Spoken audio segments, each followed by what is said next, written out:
Bienvenido a Relatos de Ciudades Olvidadas, donde cada piedra, cada calle y cada sombra cuenta una historia que el tiempo intentó borrar. Centralia no explotó, no fue atacada, no apareció en los titulares de último momento. Centralia empezó a morir de una forma mucho más inquietante, en silencio, bajo tierra, mientras la gente seguía con su vida, como si nada estuviera pasando. Imagina despertarte una mañana en un pequeño pueblo de Estados Unidos, abrir la puerta de tu casa y sentir un calor extraño que no viene del sol, un olor metálico en el aire, una neblina baja que no debería estar ahí, y pensar que es solo otra rareza más de un pueblo minero, porque Centralia siempre fue así, un lugar construido sobre carbón, polvo y túneles invisibles. Pero lo que nadie sabía en ese momento es que debajo de esas calles tranquilas acababa de encenderse algo que nunca se apagaría. Todo comienza en 1962. Centralia era un pueblo pequeño, casi olvidado, ubicado en Pensilvania, fundado alrededor de minas de carbón, como tantos otros pueblos industriales de Estados Unidos. La vida giraba en torno al trabajo duro, a la rutina, a una calma áspera pero estable. No era un lugar peligroso, no era un lugar famoso. Era simplemente un punto más en el mapa. Ese año, como parte de una limpieza rutinaria antes de un evento local, las autoridades decidieron quemar un basural improvisado ubicado en una antigua cantera. Una práctica común, repetida durante años, algo que nadie cuestionaba. El fuego se encendió, los residuos ardieron y al principio todo parecía normal. El problema era que ese basural no estaba sobre tierra común. Debajo había túneles, galerías abandonadas, vetas de carbón que se extendían como venas oscuras bajo todo el pueblo.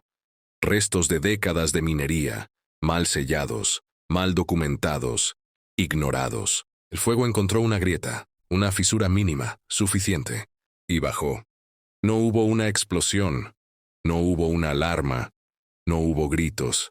El fuego simplemente descendió al subsuelo, alimentándose de carbón puro, oxígeno atrapado y kilómetros de túneles interconectados, encendiéndose lentamente, avanzando como una enfermedad que todavía no muestra síntomas.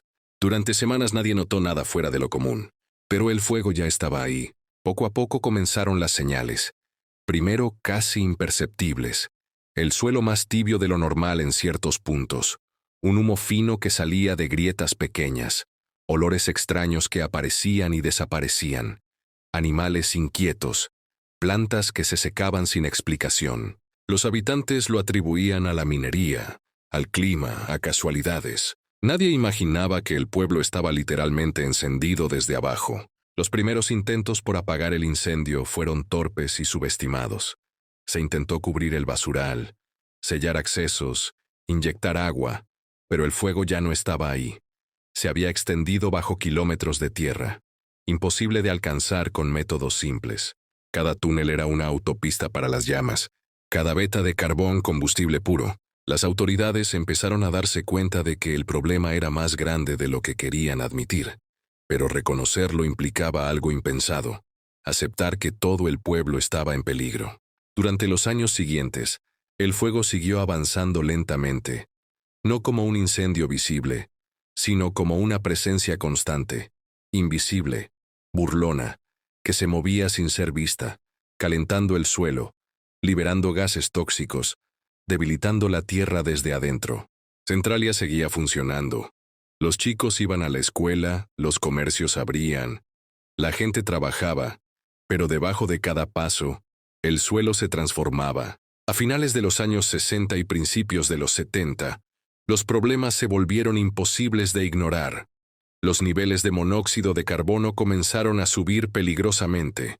Se detectaron hundimientos repentinos, grietas que aparecían en patios y veredas, humo saliendo de la nada en pleno invierno. El fuego ya no era un rumor, era una amenaza. Aún así, durante años se eligió mirar hacia otro lado. Apagar el incendio implicaba excavar enormes secciones del pueblo, mover millones de toneladas de tierra, gastar cifras astronómicas y, sobre todo, admitir que Centralia estaba condenada. y nadie quería ser quien pronunciara esa sentencia. Mientras tanto, el fuego avanzaba a su ritmo, lento pero imparable, alimentado por uno de los yacimientos de carbón más grandes de la región, con suficiente combustible como para arder durante siglos. Centralia estaba sentada sobre una bomba que ya había explotado, pero sin ruido. El momento que cambió todo llegó de forma brutal y simbólica. En 1981, un niño jugaba en el patio de su abuela cuando el suelo se abrió bajo sus pies. Cayó en una grieta profunda de la que salía humo caliente y gases tóxicos. Fue rescatado de milagro, segundos antes de morir asfixiado.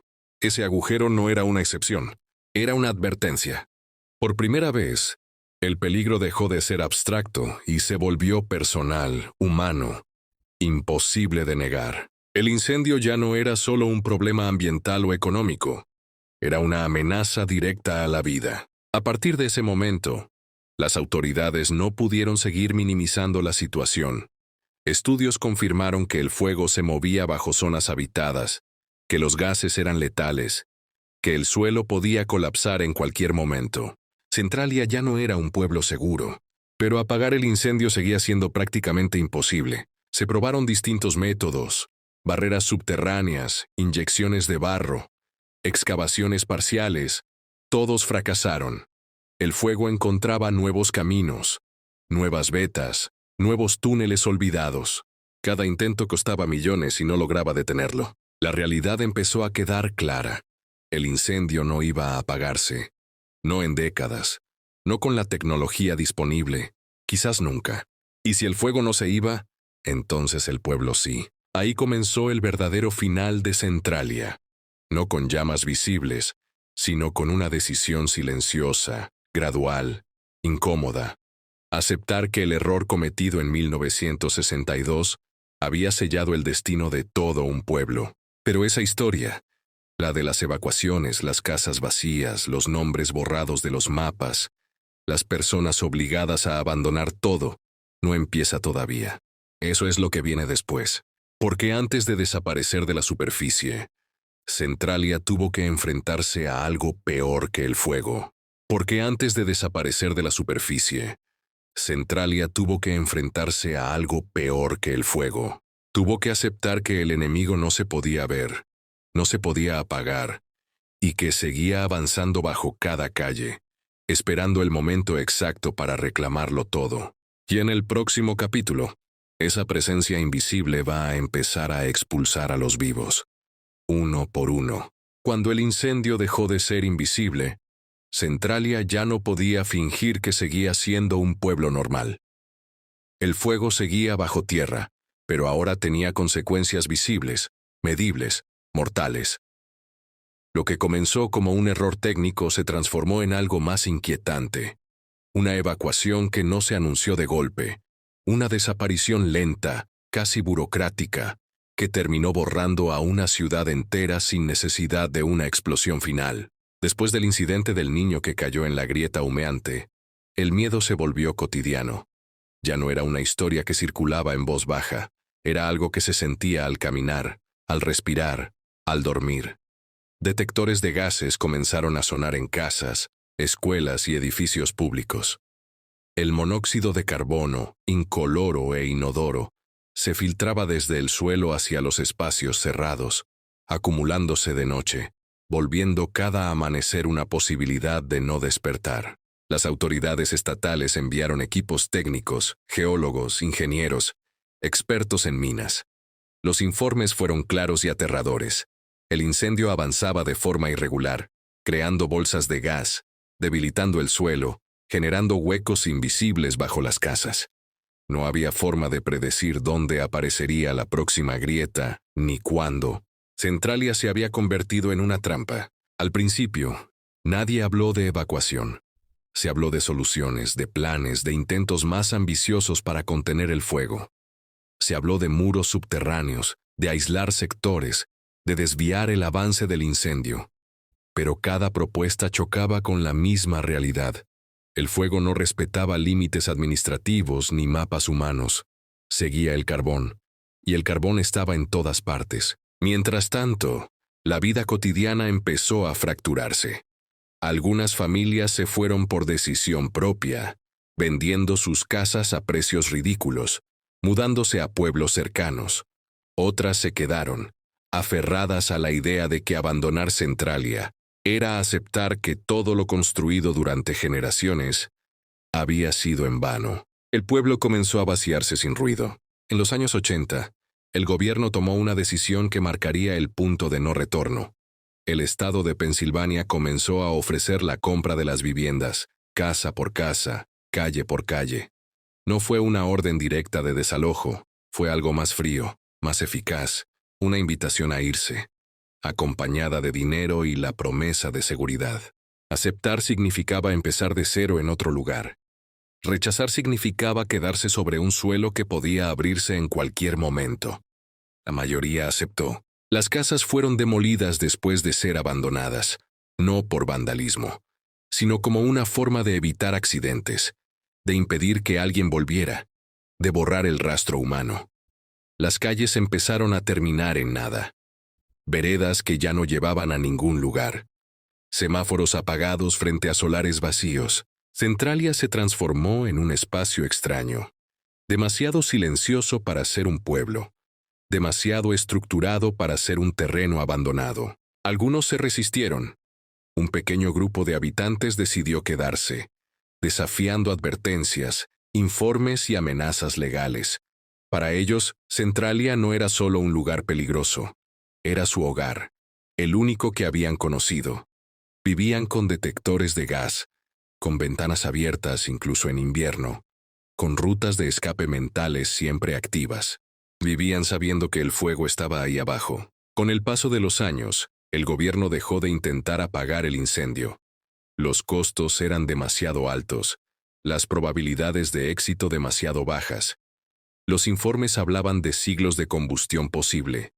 Centralia ya no era un problema a resolver, era un fenómeno a contener.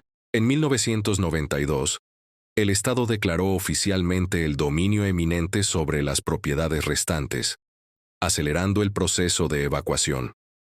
En 2002, el código postal de Centralia fue eliminado. Legalmente, el pueblo dejó de existir. No hubo ceremonia. No hubo despedida. Solo una decisión administrativa que borró a Centralia del sistema. Sin embargo, el fuego siguió. Hoy, décadas después, el suelo todavía humea en ciertos puntos. Grietas liberan vapor caliente en medio de bosques silenciosos. El asfalto se ondula, se quiebra, se abre. El subsuelo sigue ardiendo, indiferente al paso del tiempo, a los nombres borrados, a las casas demolidas. Centralia se convirtió en una advertencia viviente, un recordatorio de que algunos errores humanos no tienen marcha atrás, y de que la naturaleza, una vez encendida, no responde a calendarios políticos ni presupuestos.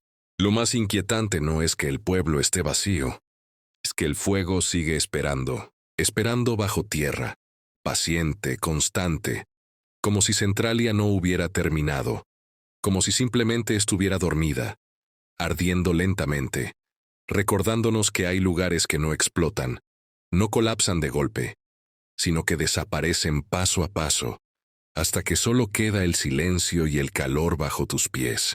Y mientras el mundo avanza, Centralia sigue ahí, invisible para muchos, pero ardiendo como una cicatriz que nunca cerró.